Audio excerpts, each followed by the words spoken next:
Olá, pessoal! Tudo bem com vocês? Estamos aqui reunidos para gravar mais um podcast. Já estamos no 7º episódio, gente. Emoção, né? E hoje a gente escolheu um tema muito prevalente na nefrologia, que é lesão renal aguda em UTI. Na verdade, terapia renal substitutiva na UTI. Gabi, vamos só deixar bem avisado que a gente não vai abordar tratamento nem investigação etiológica de lesão renal aguda aqui hoje, porque eu não tenho paciência para tudo isso no mesmo dia. Exatamente, a gente vai falar de terapia renal substitutiva. Isso. A gente, em outro momento, fala sobre a abordagem da lesão renal aguda, que merece alguns podcasts. É tipo uma semana de podcast. Você já sabe, quem tá falando aqui é Gabriel Montezuma, Duda Villanova e Lion Campanharo. Sempre muito educado, né? Para organizar um pouco do que vai acontecer no nosso podcast, eu vou pontuar os principais aspectos que nós vamos discutir. Primeiro, a gente vai começar falando sobre indicações de terapia renal substitutiva. Depois a gente falar do melhor time, aquele velho debate de diálise precoce versus diálise tardia. Depois disso, a gente vai tentar abordar um pouco da escolha da modalidade, tanto em relação ao tempo de duração, quanto também em relação à metodologia de remoção de solutos. Depois disso, a gente vai falar um pouco sobre a dose da terapia e algumas das complicações relacionadas aos distúrbios eletrolíticos. Após isso, a gente vai falar de anticoagulação e, por fim, a gente vai falar de quando suspender a terapia renal substitutiva. Então, para começar, vamos falar logo das indicações clássicas de terapia renal substitutiva na lesão renal aguda. E a gente não pode deixar de pontuar as 4 principais, sendo a primeira sobrecarga volêmica, a segunda hipercalemia refratária, a terceira acidose metabólica refratária e a quarta uremia, com repercussão dessa toxina urêmica. Vamos destrinchar um pouco cada uma delas. Primeiro, o que é uma sobrecarga volêmica com indicação de terapia renal substitutiva? A gente está falando aqui daquele paciente que tem hipervolemia, que não responde à terapia diurética e que tem repercussão desse excesso de líquido no corpo, principalmente repercussão pulmonar, com congestão pulmonar, piora da troca. E vale lembrar também um conceito muito interessante chamado de oligúria relativa. O paciente tem uma diurese significativa de 1 litro, 1,5 litro, mas que não é o suficiente para suprir a demanda do que ele vem recebendo naquele momento. Já no contexto de diurético terapia em dose alta ou com efeitos colaterais de diurético terapia, que é o paciente que você vê que não tem mais onde trabalhar, uma margem para aumentar a forma dele ter diurese espontaneamente, ou dele perder fluidos espontaneamente. Aí eu preciso da terapia para tirá-lo à força, digamos assim, né? No ponto 2, a gente está falando de hipercalemia refratária. Não existe um número mágico, mas a maioria das referências usa 6 a 6,5 de ponto de corte para falar de uma hipercalemia grave. Mas o ponto principal é aquela hipercalemia que eu não consigo reverter com outras medidas. E a principal medida para retirar o potássio do corpo é a diurese, o estímulo com diurético. Então, hipercalemia no paciente anúrico, eu posso até fazer medidas de redistribuição do potássio entre os meios extracelular e intracelular, mas eu não vou, para ganhar um pouquinho de tempo, mas eu não vou conseguir reverter aquela hipercalemia a longo prazo. Então, esse paciente hipercalêmico sem diurese, muito provavelmente vai precisar de terapia renal substitutiva. Quando a gente fala de acidose, a gente também tem que considerar aquele paciente que não respondeu ao tratamento mais padronizado da acidose, que é o uso de bicarbonato. Então, primeira coisa, qual é a acidose? É uma acidose metabólica. Segunda coisa, o paciente ou já usou bicarbonato e não está tendo uma boa resposta, ou ele não pode usar bicarbonato porque ele tem uma contraindicação ao uso do bicarbonato por conta das complicações do bicarbonato, principalmente hipernatremia, hipervolemia, acidose respiratória, ou o paciente usou e está com um efeito colateral do bicarbonato. Então, esse paciente, principalmente quando o pH é menor do que 7,2 ou 7,15, 7,20 ou 7,15, com BIC menor do que 15 ou 12, pela maioria dos trabalhos, é o paciente que a gente vai indicar a terapia renal substitutiva como tratamento da acidose. Isso, e é válido lembrar, principalmente no momento que a gente está vivendo, das acidoses respiratórias, quando elas estão associadas à acidose metabólica. E aí a gente tem uma acidemia muito mais grave do que a gente teria se tivesse só um mecanismo de acidose. Só cuidado, você está mandando a gente dialisar gás carbônico? Não, mas eu estou falando que esses pacientes que estão com ventilação mecânica difícil, eles vão ter menor tolerância à redução do bicarbonato. eles vão ter pHs menores do que em outros cenários, e a gente vai ter uma tolerância menor para dialisar. Porque daí a gente está somando 2 mecanismos de acidemia, uma acidose respiratória associada a uma acidose metabólica. Isso. Então, um paciente com acidose metabólica nesse cenário costuma cursar com acidemias mais graves e, portanto, mais frequentemente a gente necessita de entrar com a terapia renal substitutiva mais precocemente nesse cenário. Isso. É como se fosse aquele paciente com acidose respiratória crônica, né? Que ele vai fazer um aumento do bicarbonato espontâneo não, né? Por conta de um rim que está funcionando, para compensar aquela acidose respiratória, né? Tipo o DPOC, compensado. Como o nosso paciente está com disfunção renal, o rim não consegue fazer esse trabalho. Então a gente vai ajudá-lo com a diálise aumentando o bicarbonato, para poder ter um balanceamento. A gente vai tentar. Certo? O CO2 ele é até difundível na diálise, mas o volume retirado é 1000 vezes menor, 1000 vezes é o modo de falar, gente, mas é muito menor do que o pulmão é capaz de retirar. E o último tópico das indicações clássicas é a uremia. E talvez seja o tópico mais difícil da gente palpar, porque a gente não tem um valor de ureia X a partir do qual eu precise entrar com a terapia renal substitutiva. A gente precisa lembrar que, além daquelas complicações clássicas da uremia, como encefalopatia urêmica, como pericardite urêmica, a uremia ela cursa com algumas complicações como disfunção plaquetária, imunodeficiência, neuropatia e, portanto, a gente precisa entender todas essas complicações num cenário de um paciente crítico e ponderar risco-benefício na hora da gente tratar essa uremia, reduzir toxina urêmica. Na prática, é ainda mais difícil, né? Porque chega um paciente séptico, um paciente com choque, e está rebaixado, sonolento, talvez pelo choque, pela sepse e talvez pela uremia, né? Porque ele está lá com creatinina de 3, urinou 600 ml já com diurético e a ureia está 220, está 240. Será que ele tem algum componente de uremia nesse rebaixamento de nível de consciência?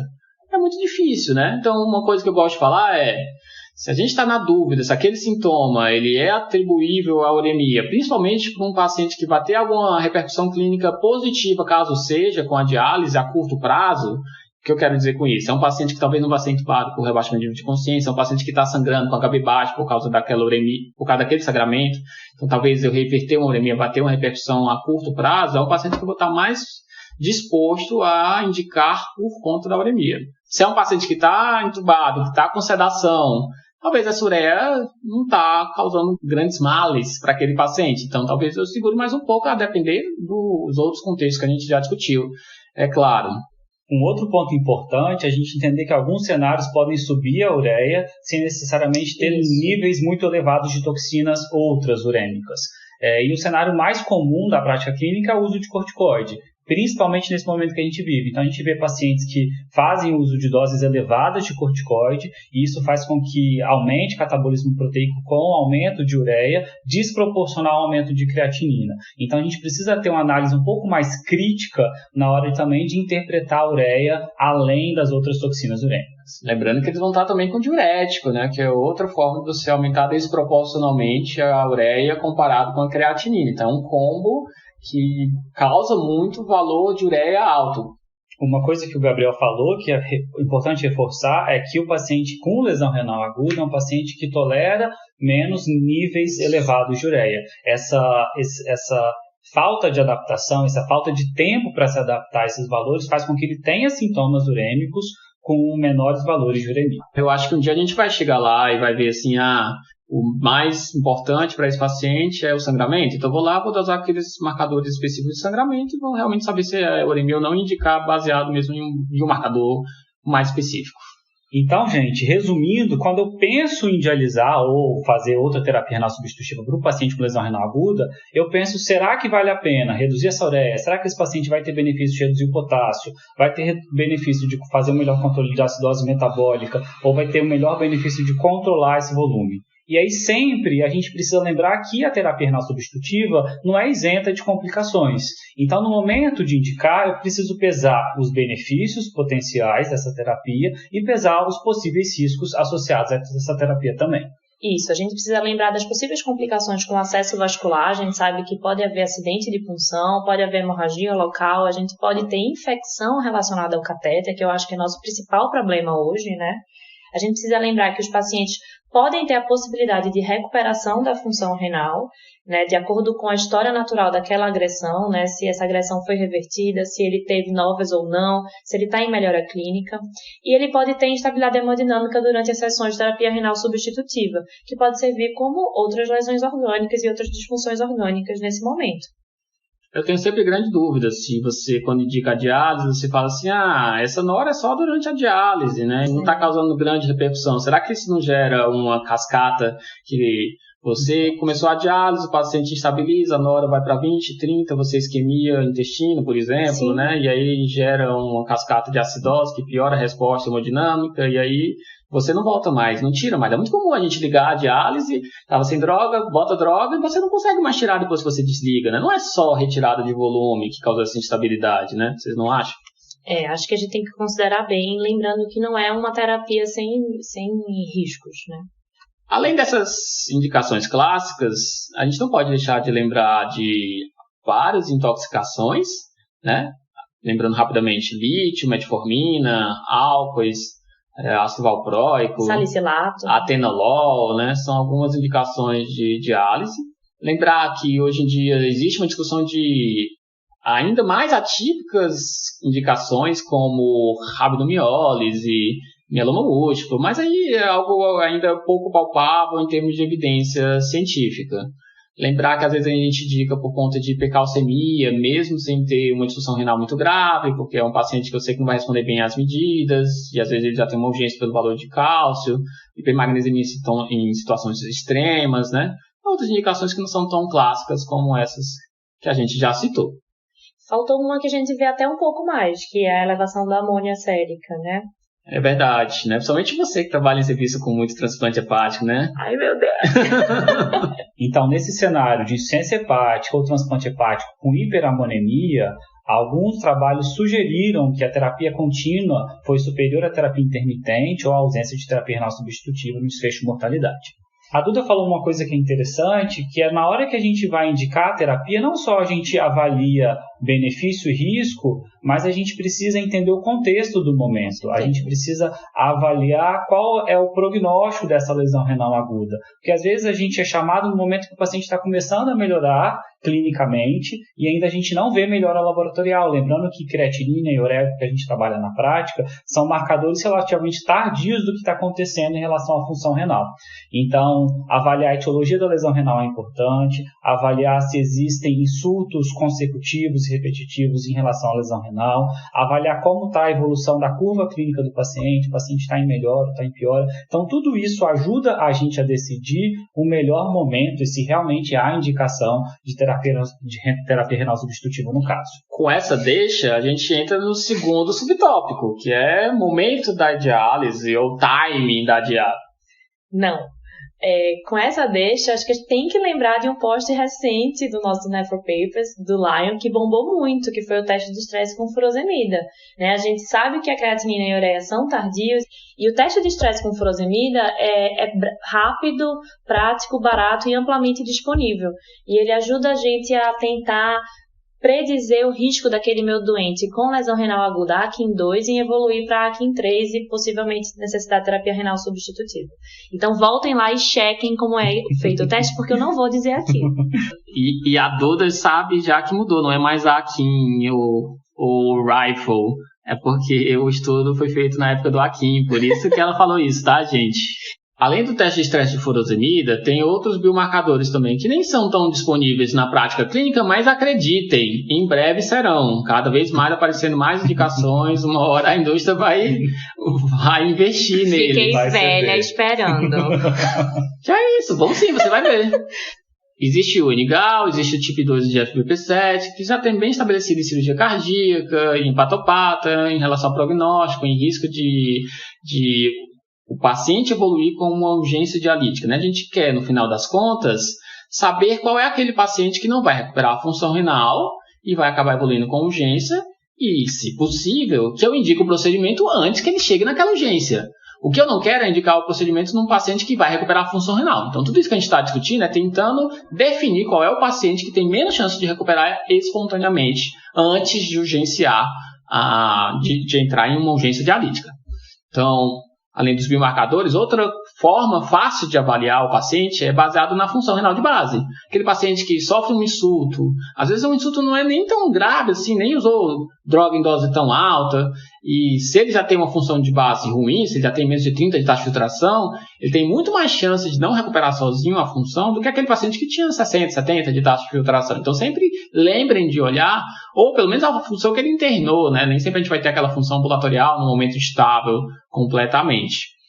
E o último ponto é qual a proximidade que o paciente tem, eu fiz aspas, gente, para quem me conhece, qual a proximidade que o paciente tem de entrar numa urgência dialítica. É o paciente que já está com potássio de 5, 5,2, é o paciente que já está ficando com uma oligúria funcional, é um paciente que já está em ventilação mecânica com uma PF de 200, 180, não é aquela indicação clássica, apesar de abaixo de 200 em alguns lugares ser, mas não é aquela indicação clássica, mas é aquele paciente que eu sei que se eu esperar mais um pouco, daqui a pouco ele vai urgenciar. Estou falando de indicação e de melhor momento de terapia renal substitutiva, e não tem como a gente falar sobre o grande debate que é atual e que é antigo, que é se é melhor terapia renal substitutiva precoce ou terapia renal substitutiva tardia. Entra ano, sai ano e a gente senta para discutir time de início de TRS. Vamos lá, gente. O grande problema é que até 5 anos atrás, a maioria dos estudos tinha uma definição heterogênea sobre o que era precoce e o que era tardio. Alguns estudos usavam como ponto de corte de valor de creatinina, outros usavam valor de ureia, outros usavam débito urinário, mas nesses últimos 5 anos foram publicados 4 ensaios clínicos randomizados que definiram de forma um pouco mais homogênea o que é precoce e tardio. Eles utilizaram a definição baseado no tempo a partir do momento em que o paciente atinge a definição de CADIGO 2 ou 3 para início de TRS. Uma coisa importante sobre os estudos é que existe uma diferença de um deles comparado com os outros 3, tanto no resultado encontrado como em alguns detalhes da metodologia, que eu acho que vale a pena a gente explorar um pouco melhor. Esse que eu estou falando que é um pouco diferente é o ELAIM. Isso, o ELAIM foi aquele que causou o frisson desse assunto, que foi o primeiro de todos e parecia que ia mudar a história. Ele prometia isso. Ele foi publicado em 2016, foi um estudo unicêntrico na Alemanha, com 231 pacientes. Todos os pacientes tinham a lesão renal aguda AKIN2, que foi a metodologia utilizada pelo estudo em si, e um N-gal sérico acima de 150. Esses pacientes foram randomizados em 2 grupos. O início precoce da terapia renal substitutiva, em 6 horas após a randomização, ou o início tardio, aqueles pacientes que evoluíam para AKIN 3 ou que evoluíam para as indicações que ele chamava de urgência. E ele mostrou menor mortalidade em 90 dias no grupo de início precoce da terapia renal substitutiva, com P significativo de 0,03.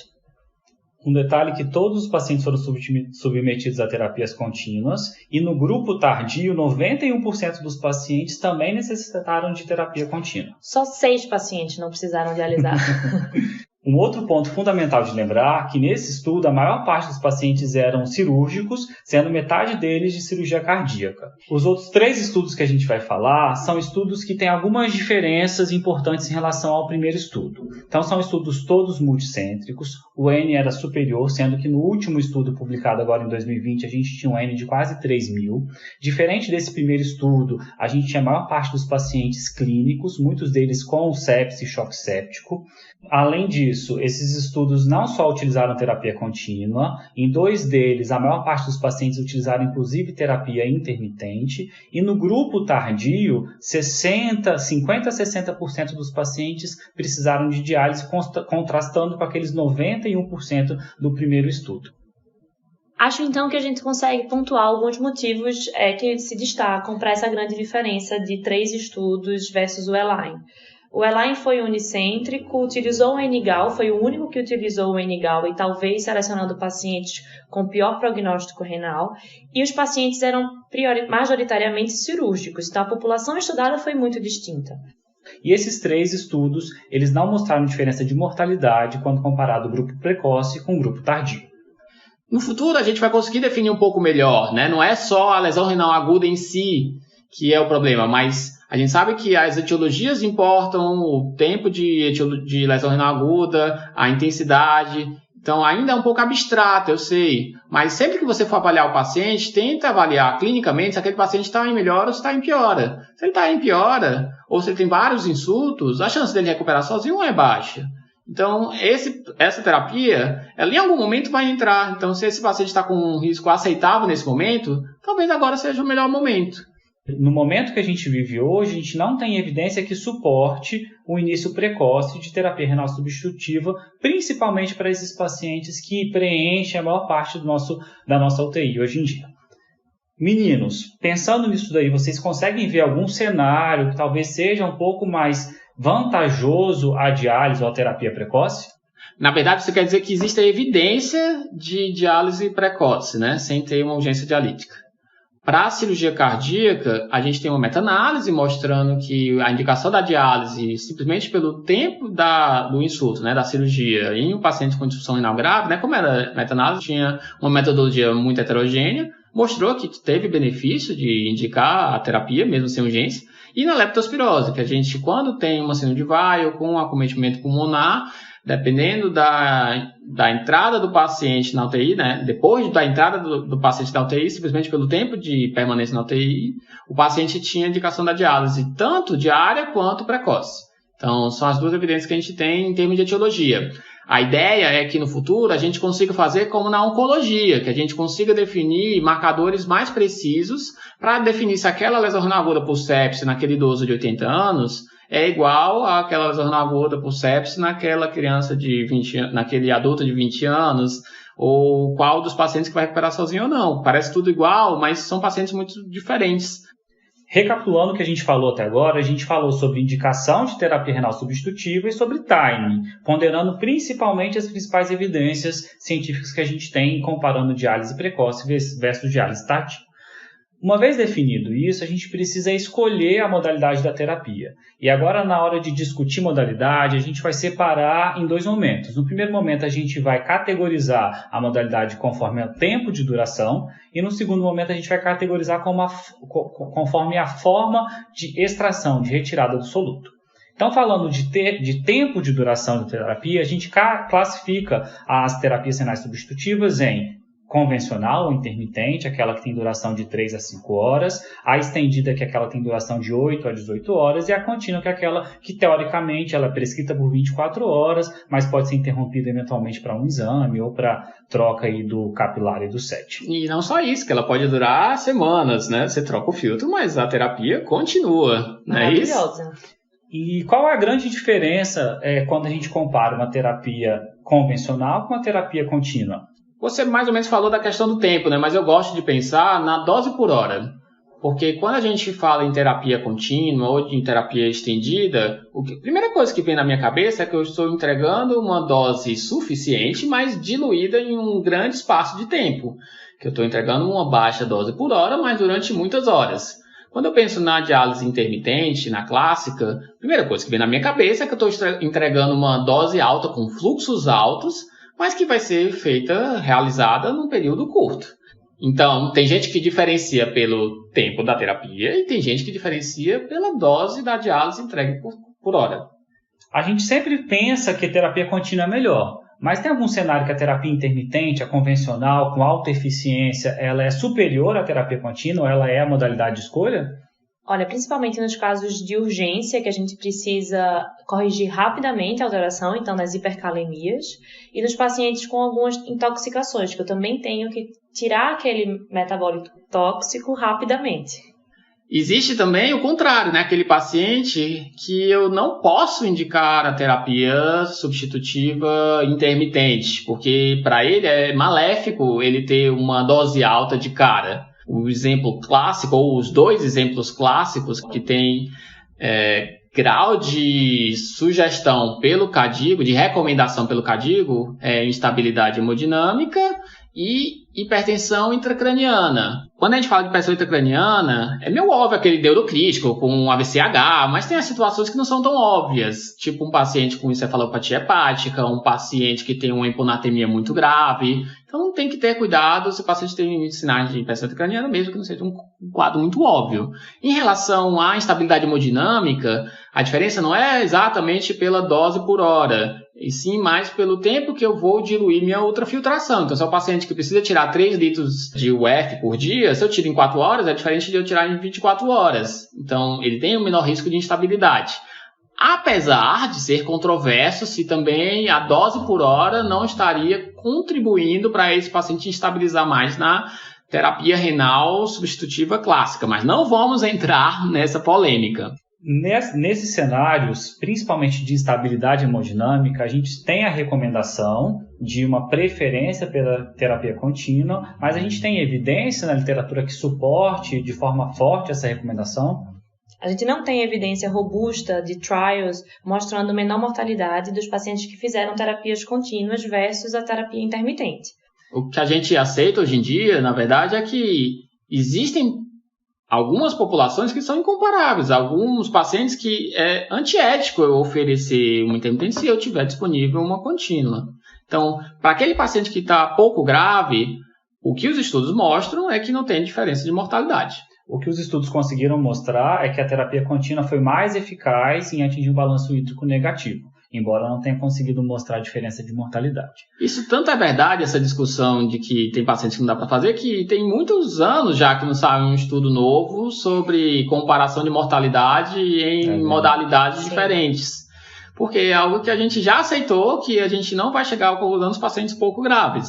Então, é algo que já está muito bem estabelecido. O que tem de recente é meta-análises de estudos antigos. E sempre que a gente tem disponibilidade da terapia contínua num paciente instável, a gente opta pela contínua. E quando a gente não tem essa disponibilidade, a gente precisa ter alguns cuidados na hora de prescrever a terapia intermitente. Podemos estender a terapia justamente para a gente ter uma taxa de UF por hora reduzida e também reduzir de forma mais lenta os solutos e a osmolaridade sérica.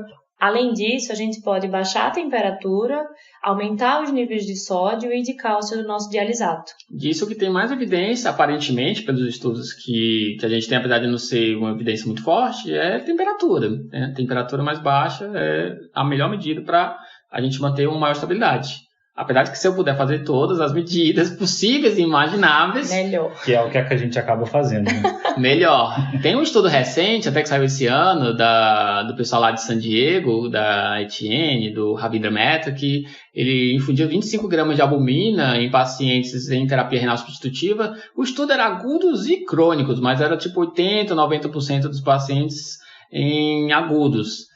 E eles viram que quem infundiu a albumina antes da diálise, que tinha albumina sérica menor do que 3, ele teve menor incidência de instabilidade hemodinâmica. Então, vão aparecendo outras opções. Isso é algo que a gente já fazia. A gente não, que eu não fazia muito, mas alguns hospitais ricos, eles fazem mesmo um prime de albumina com bom resultado, né? Então, só para saberem que existem outras possíveis terapias para diminuir a instabilidade.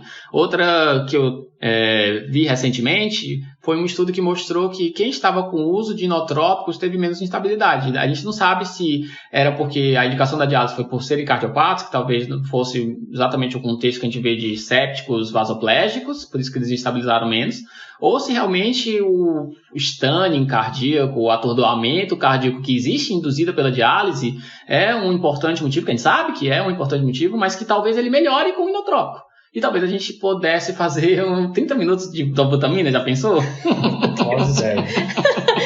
Gente, esquece, corta, próximo. Não, adorei, gente, juro por Deus. Eu pensei puxa aí lá, puxa aí lá. Mas é sério, gente, considere. Não, tô brincando, gente, mas assim, são coisas que a gente tá tentando estudar melhor, mas pode ser sim que um dia a gente indique para poder diminuir a instabilidade. Quem estuda cardiopatia associada à diálise sabe disso. Nesse segundo momento, então, a gente vai categorizar a terapia renal substitutiva conforme a sua forma de tirada de solutos. E a gente tem basicamente 2 tipos de clearance que a gente utiliza de solutos. O primeiro clearance é o clearance difusivo. É aquele clearance que acontece por diferença de concentração entre 2 meios separados por uma membrana semipermeável. Quando a gente usa o clearance difusivo, a gente está falando de hemodiálise. O clearance convectivo é aquele clearance que acontece entre dois meios, separados também por uma membrana semipermeável, mas por diferença de pressão. Essa pressão ela faz com que o solvente sofra um arraste e junto com esse solvente ele arrasta os solutos.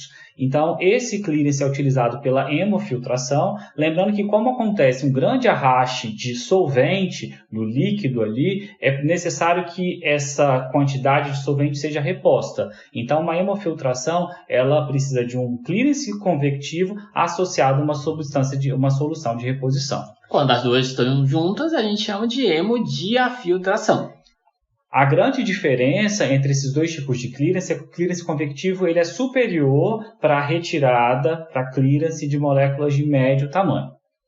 O que pode ser bom ou ruim, né? Tem trabalho mostrando que sai mais vancomicina, por exemplo, que é um antibiótico um pouco maior que os outros. Então, cuidado com a sua terapia também, para não estar tirando o seu tratamento. E tem uma terceira forma de clearance de moléculas também, que é a dissorção de membrana. Então, as moléculas, ao passarem pelo filtro, elas vão ficando presas na nossa membrana de filtração. E isso também é responsável por uma parte do nosso clearance. Na prática, isso tem um impacto pequeno, porque com pouco tempo, a membrana já está toda grudadinha de moléculas adsorvidas. A gente teria que trocar o filtro muito frequentemente. Mas tem um estudo recente com um capilar com polimixina que conseguiu mostrar, quando fez uma análise pós-hoc, que com pacientes que tinham valores de endotoxinemia medianos, isso teria impacto de mudar a mortalidade. Então eu acredito que no futuro a gente vai conseguir indicar uma terapia renal substitutiva com capilares que sejam capazes de fazer a dissorção e que talvez tenham impacto também em mortalidade em pacientes sépticos. Então, pensando nessas três formas de clearance, vocês acham que tem algum melhor do que o outro? Tem algum que seja superior de método? Você faz o famoso meio a meio, 2/3, 1/3, Como é? 1/3, 2/3. Na verdade, baseado nessa ideia de que o clearance convectivo, ou seja, a hemofiltração ou a hemodiafiltração, por ter hemofiltração junto, levar à retirada de moléculas de médio tamanho, começou-se a estudar a capacidade deles de remover citocinas pró-inflamatórias. Então, durante algum tempo, a gente acreditou que a hemofiltração fosse superior por reduzir citocinas pró-inflamatórias em pacientes sépticos e pacientes muito inflamados. Então, começaram a se fazer estudos com altas doses de clearance convectivos e esses estudos, infelizmente, embora conseguissem mostrar que diminuem as citocinas pró-inflamatórias, esses estudos não conseguiram mostrar a diferença de mortalidade. Então, hoje, até o momento, a gente também não tem evidência que suporte a escolha de uma terapia sobre a outra. Outro benefício que existe em relação à convecção é em relação à instabilidade hemodinâmica. Tem alguns estudos sugerindo que quando eu faço convecção, pelo uso da reposição, ter uma temperatura mais baixa, manter a temperatura mais baixa do paciente, isso ajuda a ter uma menor instabilidade hemodinâmica. Por outro lado, a difusão ela ajuda a ter uma maior patência do filtro. Então, esses fatores todos são importantes na hora de decidir se minha terapia vai ser meio a meio, se vai ser 1/3, 2/3, se vai ser toda difusão ou toda convecção. Isso daí varia de serviço para serviço. Exatamente. E uma contínua bem feita é aquela que protocola bem seguida. Perfeito. Então a gente falou de terapia de hemodiálise, de hemodiafiltração, de hemofiltração e a diálise peritoneal. Não tem espaço mesmo no cenário de lesão renal aguda? Não tem, mas deveria ter. Infelizmente, né? Ela, na verdade, seria uma ótima opção para os serviços que não dispõem de terapias contínuas para dialisar aqueles pacientes hemodinamicamente instáveis. É uma terapia que é mais barata e não tão difícil, né? Na verdade, não é difícil, mas a gente que não tem um treinamento adequado. A grande vantagem que eu vejo em paciente crítico é a não necessidade de anticoagulação, além dessa questão de maior estabilidade hemodinâmica. Então, no contexto que a gente viveu, por exemplo, de pandemia, alguns países fizeram peritoneal mesmo sem ter essa habilidade toda já bem estabelecida previamente. Acredito que se você tiver um serviço bem organizado, onde você tem um centro cirúrgico disponível, onde você tem uma enfermagem treinada, onde você tem nefrologistas que estão treinados e que aceitam a possibilidade da terapia ser realizada, existe sim espaço para esse tipo de terapia. Não tem nenhum estudo mostrando redução de mortalidade da peritoneal comparado com as outras terapias. Pelo contrário, tem até estudo recente mostrando que teve uma mortalidade menor comparado com diálise contínua. Apesar do estudo ter vários detalhes metodológicos, né, para não criticar o autor, onde você percebe que a dose realizada de contínua foi baixa, então que não foi uma comparação justa, mas que aparentemente poderia ser pelo menos equiparável. Acho que é válido lembrar sempre do serviço top que tem no Botucatu, né? Infelizmente não tive a oportunidade de conhecer, mas admiro muito o que eles fazem lá. Isso, que eles têm resultados excelentes. Então, sem dúvida, é um ótimo exemplo. Então, a gente já indicou, a gente já começou, escolhemos a modalidade e a gente precisa saber o quanto a gente vai fazer para cada paciente. Essa pergunta é boa, porque é uma das poucas evidências do mar que a gente tem no CADIGO. Eu ouvi fogos! Que exagero! Então, o CADIGO ele diz claramente, evidência 1A, que para terapia intermitente, o alvo é de um KTV semanal de 3,9 e para as terapias contínuas, o alvo é de 20 a 25 ml quilo-hora de efluente, sendo que geralmente a gente precisa prescrever uma dose um pouquinho mais alta, porque a gente sabe que mais ou menos 20% da terapia prescrita ela não é entregue. Exato. E a perda, por mais que seja na média do que o Lai falando 20, 25%, a gente sabe que pode variar de paciente para paciente e de serviço para serviço. Então, se no seu serviço, quando você calcula o sistema, demora 12 horas para você religar, por exemplo, ou só vai ligar no dia seguinte, você sabe que essa perda é maior, então você provavelmente vai ter que prescrever uma dose maior para conseguir essa dose entregue. Lembrar do CIV de ureia, que se ele reduz, você vai ter uma menor eficiência de diálise, né? Se você não estiver quantificando, talvez a sua dose entregue esteja sendo menor. Sieving? Sieving O que é isso, Gabriel? Tá bom. Sieving é a relação de qualquer substância, né? Mas no caso eu estou falando de sieving de ureia. Da concentração, é a relação entre a concentração de ureia no efluente com a ureia sérica. O esperado é que com um filtro novo e uma diálise contínua, esse sieving seja de 1. Quando ele é menor do que 1, se está, por exemplo, 0,9, eu estou perdendo 10% de eficiência da diálise. Em relação à dose de terapia intermitente, quando se fala 3,9 por semana, desde o ATN Study, a gente sabe que tanto faz eu entregar esse 3,9 distribuído em 5, 6 vezes por semana, como entregar em 3 vezes por semana, quando eu penso em clearance de moléculas.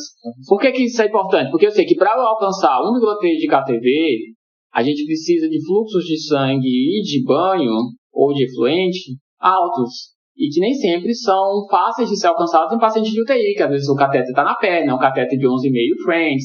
Então, isso permite com que eu consiga entregar essa dose mínima em situações não ideais, quando eu distribuo a terapia renal substitutiva em mais dias.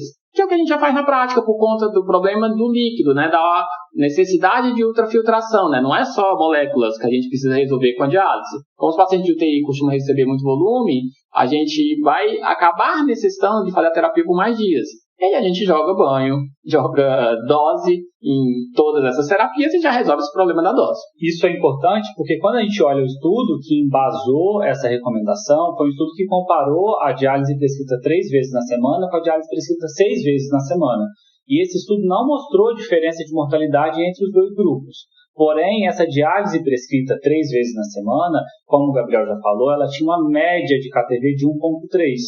A mediana de tempo de duração da terapia era de 4 horas e a média de fluxo de sangue era de 350 com fluxo de diálise de 700.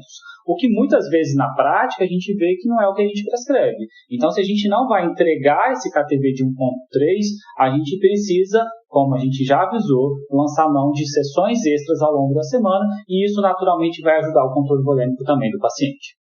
A gente tem evidência que entregar uma dose maior do que a necessária não muda a mortalidade, mas entregar uma dose menor do que a mínima aceita, sim. Então, se você está entregando uma dose com fluxos, uma terapia com fluxos baixos poucas vezes por semana, você provavelmente está contribuindo com um desfecho ruim do seu paciente. Então, a gente precisa sim ficar atento a pelo menos a dose mínima. Exato. Uma outra coisa interessante desses estudos, que compararam altas doses com doses mais baixas, e são as doses mais baixas que são as recomendadas atualmente, é que com os tratamentos mais intensivos, com doses mais elevadas, ocorreram mais frequentemente distúrbios eletrolíticos. E os dois distúrbios que aconteceram nos estudos principalmente foram hipofosfatemia e hipocalemia. Isso a gente vê com alguma frequência também na nossa prática clínica quando a gente faz diálise diária, principalmente na diálise intermitente ou naquelas terapias contínuas em que eu não consigo manipular a concentração eletrolítica do banho. Na diálise intermitente, nosso banho padrão, ele não tem fósforo e geralmente ele tem uma concentração de 1 a 2 meg por litro de potássio. Então eu preciso ficar de olho no fósforo sérico e no potássio sérico desse paciente que está dialisando todo dia. Uma polêmica muito frequente na UTI hoje em dia, né, Duda, é em relação ao potássio do banho, né, aproveitando essa deixa. Existe uma pressão muito grande a gente colocar pouco potássio para a gente não ter uma urgência dialítica, quando na verdade você colocar um gap grande entre o potássio do banho e o potássio do sangue está associado a complicações, certo? Isso, a gente sabe que quando o gap entre o potássio sérico do paciente e o potássio do dialisato é muito grande, a gente tem um maior risco de morte súbita e arritmias intradialíticas. Então a gente precisa repor o potássio no banho para evitar que isso aconteça. Isso, lembrando que normalmente é 2 megs, né? Então você deixa o banho com 3, 4 para diminuir esse gap, principalmente em pacientes pós-infarto, pacientes que estão muito instáveis hemodinâmicos, com muita droga vasoativa, pacientes que já têm uma cardiopatia de base muito grave, que são os pacientes que têm mais risco de evoluir com arritmia maligna, com uma variação muito rápida do potássio. Quantos desses na nossa UTI, né? Uma média de todos. E essa reposição de potássio no banho ela é importante para os pacientes que estão hipercalêmicos e ela é fundamental para aqueles pacientes que estão desenvolvendo hipocalemia. Então a gente precisa ter essa atenção. Em relação à hipofosfatemia, a gente tem 0 de fosfato no banho e existe uma recomendação da Algídas que a gente possa colocar flitinema no banho. Mas na prática clínica, eu acho que ninguém nunca experimentou fazer isso, né? Eu nunca fiz. Só ouvi as lendas. O que a gente acaba fazendo na prática é ofertando maior quantidade de fósforo pela dieta e repondo endovenoso mesmo, com glicofós ou com fosfato de potássio. Além dessa discussão de dose, existe também a discussão relacionada ao F. Nem eu posso deixar o meu paciente positivo não fazendo F, né? Afinal de contas, um dos motivos de fazer terapia renal substitutiva hoje em dia, talvez o principal, seja exatamente para controle de volume. Mas existe também em relação ao F uma discussão em relação à ultrafiltração máxima segura em pacientes agudos. É claro que não dá para a gente estabelecer uma meta ou um alvo para todo mundo, mas a gente viu num estudo recente do JAMA, um pós-hoc do Renal, que teve como objetivo avaliar a dose de diálise em pacientes com diálise contínua. Nessa análise pós-hoc, eles viram que os pacientes que faziam mais de 1,75 ml por quilo por hora tinham uma maior chance de mortalidade. A interpretação que a gente tem desse estudo é que para choque séptico isso parece ser uma faixa provavelmente limite ou um limiar que a gente considere com um maior risco, mas a gente sabe que nem todo mundo é igual, né? Gabriel, eu acho que o trabalho ele serve mais para a gente abrir os olhos. A gente precisa ter um cuidado, mas a gente precisa individualizar a terapia para o nosso paciente. Não dá para eu colocar uma taxa máxima de ultrafiltração para um paciente que está ganhando 4, 5 litros por dia. Então, acho que ponderar o que está entrando e o que está saindo é fundamental para a gente atingir um balanço hídrico zerado, um balanço hídrico negativo naquele cenário de maior hipervolemia. Hoje em dia, principalmente, né? A gente chega lá, tá cisatracura 20 ml hora, midazolam 20 ml hora, propofol 20 ml hora, noradrenalina 20 ml hora, dieta 40 ml hora. Se for limitar em 200, coitado do paciente, né? Não dá nem para chegar. Ganho nas últimas 24 horas, 6.565. E depois vai dizer que quem matou foi minha UF, coitada, né? Pobrezinha da minha UF. Outra coisa é aquele paciente que não é uma sepse, né? Aquele paciente cardiopata, ele vai precisar de uma UF alta pelo menos 1, 2, 3 dias até ele tirar o excesso que está podendo causar uma repercussão clínica aguda e com certeza vai ter benefício de uma UF alta. Então, só ficar alerta, né? Saber que às vezes acima de 1,75 aquele paciente tem um maior risco de instabilidade, mas não quer dizer que eu não vá prescrever para ninguém. Dito isso, então, a gente já falou sobre escolha de modalidades, sobre dose de terapia, a gente já falou de ultrafiltração, ajuste na prescrição eletrolítica, a gente precisa definir a anticoagulação na nossa terapia renal substitutiva. Isso, e para a anticoagulação a gente tem 2 cenários. o cenário da terapia contínua e o cenário da terapia intermitente.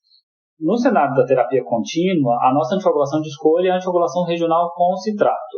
O citrato ele mostrou maior benefício quanto à permanência do filtro patente e o menor risco de sangramento quando comparado à heparina. Perfeito. Então foi tanto mais segura, quanto teve uma maior eficiência, que é exatamente o objetivo da nossa anticoagulação.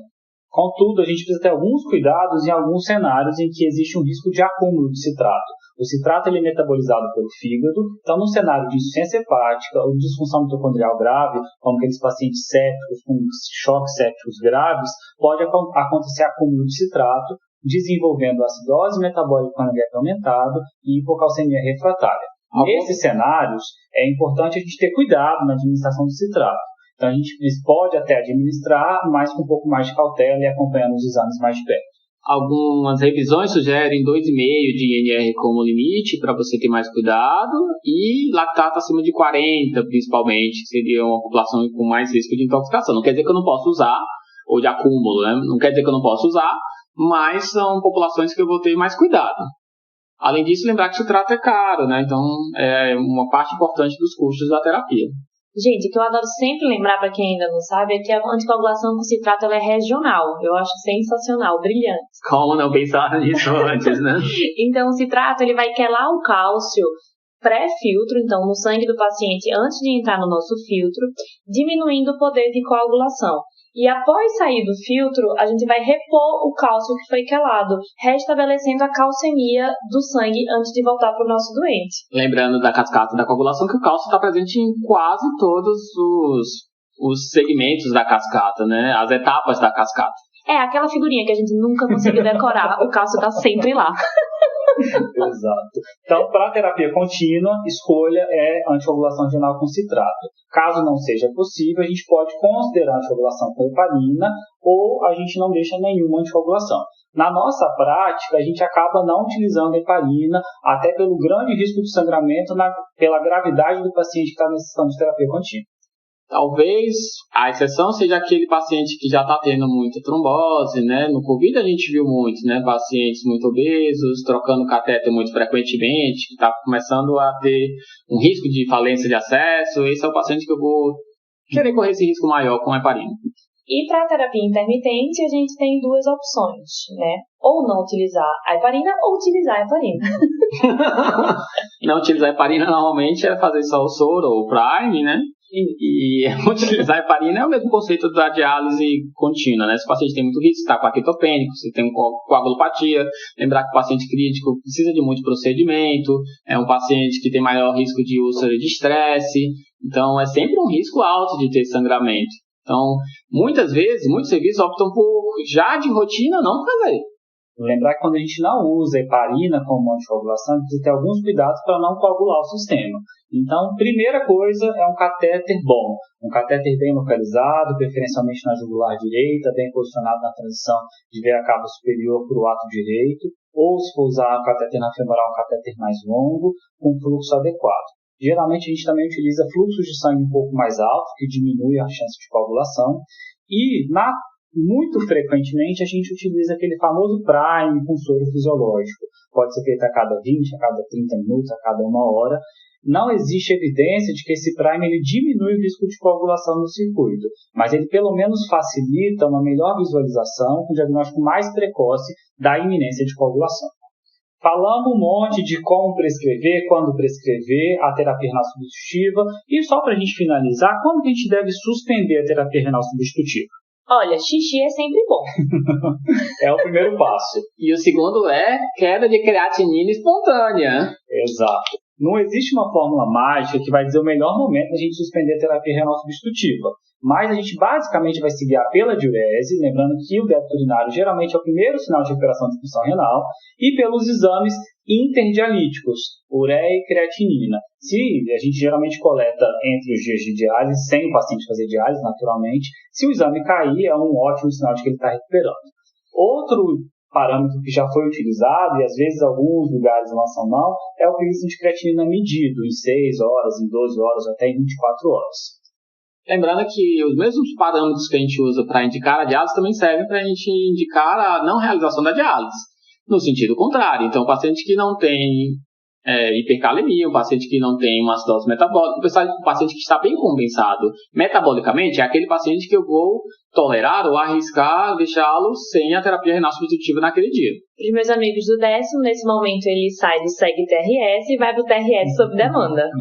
Exatamente, é a dica que eu tô dando, que ele deve estar recuperando. Isso. Gente, a gente tá finalizando, então eu vou aproveitar para mandar um beijo pro meu amigo Daniel, porque agora a gente é muito chique, a gente recebe esses pedidos de beijo na gravação, entendeu? Que Daniel? O Dani. Tô com ciúmes. É pra ter mesmo. Ai, meu Deus. Mas peraí. Você já quer acabar? Eu tinha um bônus. Tem um bônus. Você sempre tem bônus, né, Gabriel? Não, fazia tempo que eu não fazia um bônus. Vai, conta. Esse ano apareceu o AKIC 2, que é uma continuação do AKIC, que a gente já citou, em precoce versus tardia. Eles pegaram aqueles pacientes do grupo tardio, tinham ou mais de 72 horas de oligúria, ou mais de 240 de ureia, e randomizou. O grupo intervenção, digamos assim, foi indicada a diálise, a terapia renal substitutiva, e o grupo mais tardio, eles pagaram para ver se o paciente ele tinha diferença de desfecho até alcançar 300 de ureia. Então, obviamente, se nesse período eles tivessem uma urgência dialítica, eles indicavam a diálise, mas se não aparecesse qualquer urgência metabólica, aí ele só seria dialisado se a ureia passasse de 300. O achado mais interessante desse estudo é que os pacientes do grupo mais tardio, na análise multivariada, apresentaram um aumento de mortalidade de até 65%. Na verdade, de 65%. Foi o risco relativo foi de 1,65%. Mostrando que talvez esperar demais para essa população seja maléfico. Foi a comparação da estratégia tardia versus a mais tardia ainda. Exatamente, assim, em alguns hospitais do SUS. Uma coisa interessante que eu gosto de falar desse estudo é que não dá para usar só o valor de ureia isoladamente, né? Eram pacientes que tinham muita disfunção renal. A mediana no momento da randomização da creatinina em cada grupo era por volta de 5, 5,5, que dá, independente se é agudo ou crônico, uma taxa de filtração muito baixa. Então é diferente daquele contexto que o Laim colocou de outros motivos de aumento da ureia que não são simplesmente explicados pela baixa função renal, tá? Só para colocar em contexto. Agora sim, Duda, a gente pode finalizar. Acho que era isso que a gente tinha para conversar com vocês, né, meninos? Só, pessoal, aproveitando esse espaço, nosso espaço, a gente quer também lembrar vocês da nossa página no YouTube. A gente está no YouTube agora já tem umas 2, 3 semanas, né, no momento que sairá esse episódio. Ajudem a gente lá para a gente poder crescer. A gente mantém nossa página no Instagram firme e forte e coloquem para receber notificação das plataformas de podcast para vocês receberem as notificações quando a gente lançar os novos episódios. Isso, para isso quem não segue o nosso podcast no Spotify, bota aí para seguir, hein, gente? Vocês não querem perder nenhum episódio dessas vozes maravilhosas. Daqui a 2 semanas temos mais. É isso, gente. Muito obrigado e até a próxima. Até a próxima. Beijo! Beijos! Esse podcast tem o objetivo de educação médica. As informações aqui prestadas exprimem as opiniões dos seus integrantes no momento da gravação. Não esqueça que a medicina é uma ciência que muda constantemente. Não utilize as informações ouvidas aqui como conselhos médicos para si ou para outros. Em caso de necessidade, procure opinião médica direcionada.